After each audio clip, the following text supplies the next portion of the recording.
Hello, Internet, and welcome to my live reaction for Eden Zero, Chapter 105. When we last left our heroes, Elsie was on the Eden Zero for a little while. We had some foot fetish shit for y'all while she beat up Homer using only her foot. And then she explained a little bit more of her backstory and her present story, how she went back to Grand Bell sometime after she met Shiki and noticed a dark ether coming into Ziggy, which is presumably why he went all crazy evil man on Grand Bell, which leaves a whole bunch of questions. But she leaves the group, inviting them to join her in outer space in her quest for Ziggy, which the crew quickly follows up on and arrives at Dragonfall, which leads us to Chapter 105, Dragonfall. Not Dragon Ball. Our picture here is of Witch, with a tiger thing. Looks a lot like Panther Lily, or inspired by Panther Lily, in Fairy Tale. Anyway, so we open right where we left off, Dragonfall, with we see all of the dragons going crisscross across space, and Shiki sees all of them. Every one of those lights is a dragon. And Rebecca looks out. One is dangerous enough. There are so many. Don't get so excited. How does one get past them? Homer asks, and Witch replies, we fly through at maximum battle speed. And I'm still kind of unclear as to what a dragon is. Because, I thought they were just kind of super fancy spaceships. But then they're all kind of here, which makes them seem like animals. I'm still a little unclear.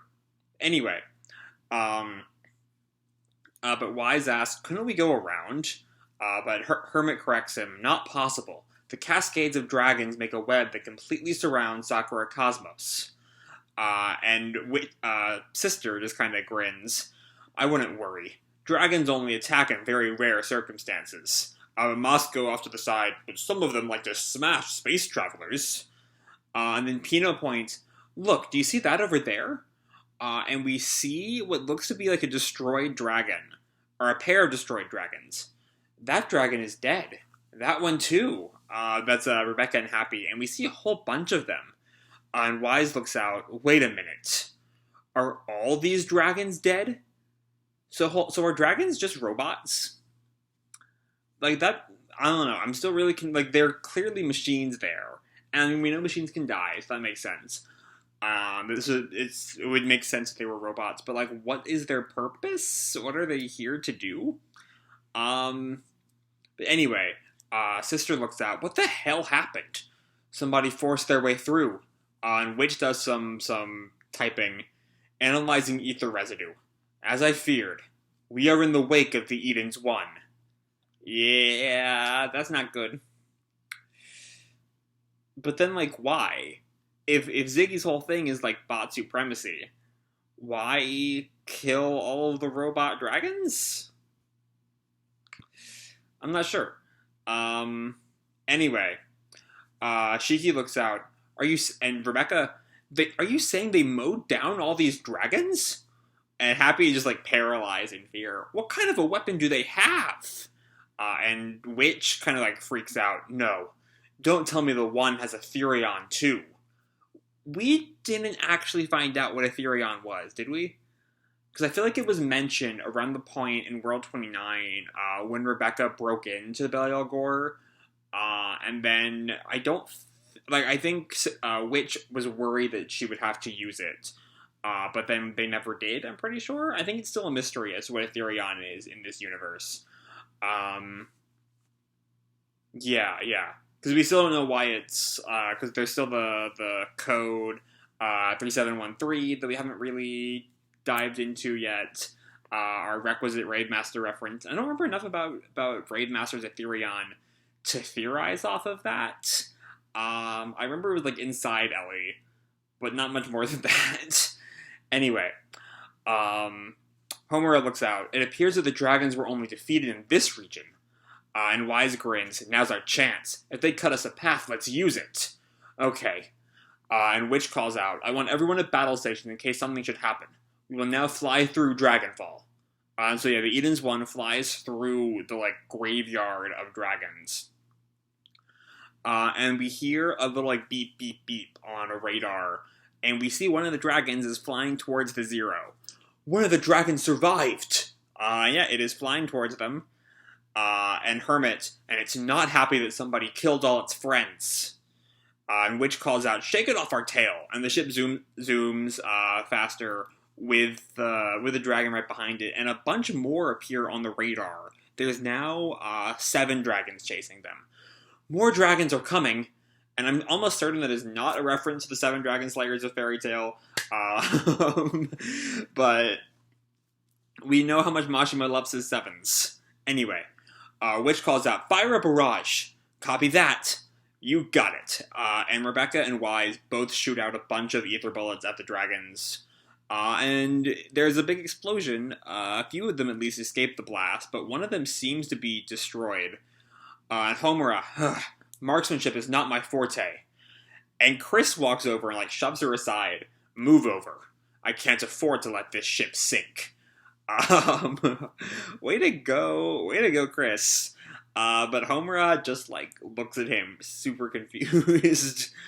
And just then, he does so much better at shooting the dragons down than Homura did. This doesn't mean I've forgiven you. You hurt Clean. But and all of a sudden, Clean pops up behind her and, like, hugs her. "No, brother, Homeran didn't do anything wrong." And Homura looks at her, "Homeran? Draken Joe, he's the one who's wrong." And Chris doesn't say anything. "So please, I hope you'll forgive Homeran." And after a moment, "I forgive you." That was fast. And Homura lets slip out, "Sister complex? Oops, and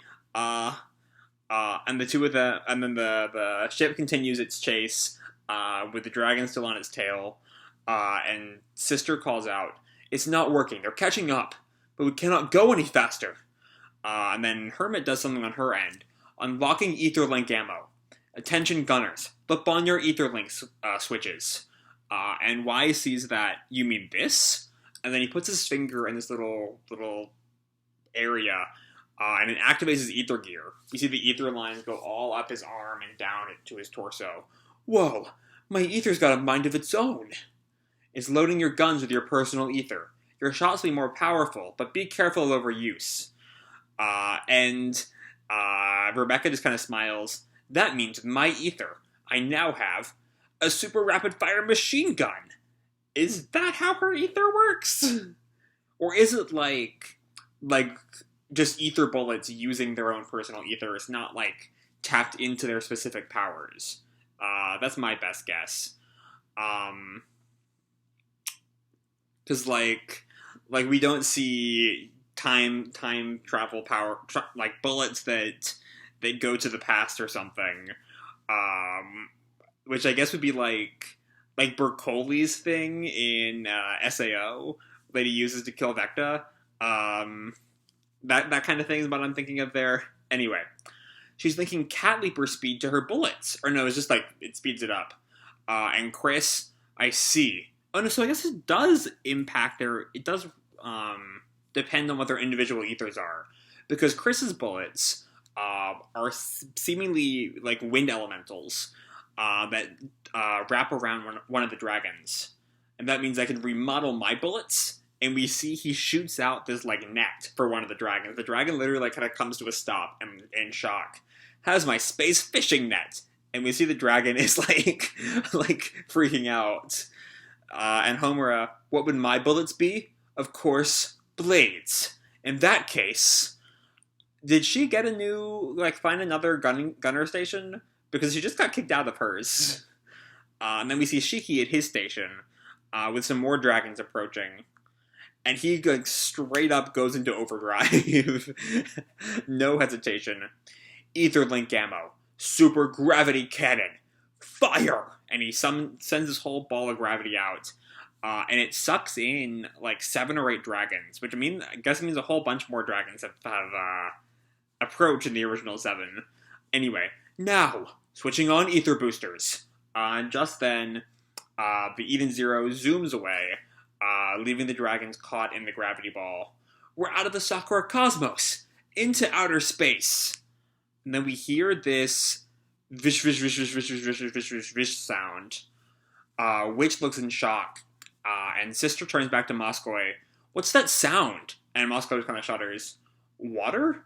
A sea in space? We're being swallowed up, and the water comes in. Oh, this was the Aqua Cosmos. This is where Connor first came from in World 29, isn't it? That's my guess. I seem to recall something like that. So yeah, the ship is like swallowed by water. And Wise looks out the viewport. And Rebecca sees fish. I am taking us out of the water. Everyone hold on to something. They make it out of the water, but there's something waiting for them. A gigantic shark, space shark looking thing. And Rebecca's, it's ginormous! And Shiki, awesome! And Sister calls out, dodge it! And they barely get out of its jaws. And they kind of do a little spin. They avoid it. And Hermit looks out at the fish. Space fish. That means this must be the Poseidon Nero sector in the Aoi Cosmos. And that is the end. Which might be the name of the cosmos that Connor mentioned back in like chapter 40. I don't quite remember what it was called. I just guessed for Aqua. I might be wrong. But anyway, or it might have been 40, like 7-ish, or whenever Connor introduced, I don't know. Anyway, this chapter, let's focus on this chapter and not 50 chapters ago. This was a really fun time. We didn't get a lot of there's not a whole lot of like morsels of information to chew on here. It really is just, the crew barreling through the Dragonfall. I'm still not entirely sure what the dragons are. Because they don't seem to be just mindless ships. Especially when we look at the space fishing net scene, the dragon is like shocked. But if they're bots, as they do clearly seem to be mechanical, and they don't seem to be like allied with humanity. So why does Ziggy kill them all? Unless he just like doesn't care about them, or like they were in his way, so he killed them or something. I mean, that makes the most sense, I guess. But anyway, the rest of the chapter is really just kind of, get away from the dragons. We get a little bit of everyone's different ether gear, bullets, with that, like, for Rebecca's, like, speed, Homer gets a space sword, Wise can control, like, what he shoots out, Chris has his wind powers, and then, of course, the gravity cannon, because she can just go into overdrive like that now. Good for him. But then we end up in the Aoi Cosmos, in what's called the Poseidon Nero sector. Poseidon is a clearly obvious reference there, god of the sea. But Nero, I don't quite know what Nero... And I know there's Nereus, is another Greek god of the sea. But when I see Nero, I think like, Fiddle While Rome Burn Nero. But I don't know. We'll have to see more of that as we get settled in the Aoi Cosmos going forward. So that's kind of all I have to say for this video. Hope you all enjoyed the chapter and the video itself. If you did, feel free to drop me a like or subscribe or, do whatever makes you happy, And remember, your life is your own, okay? Bye!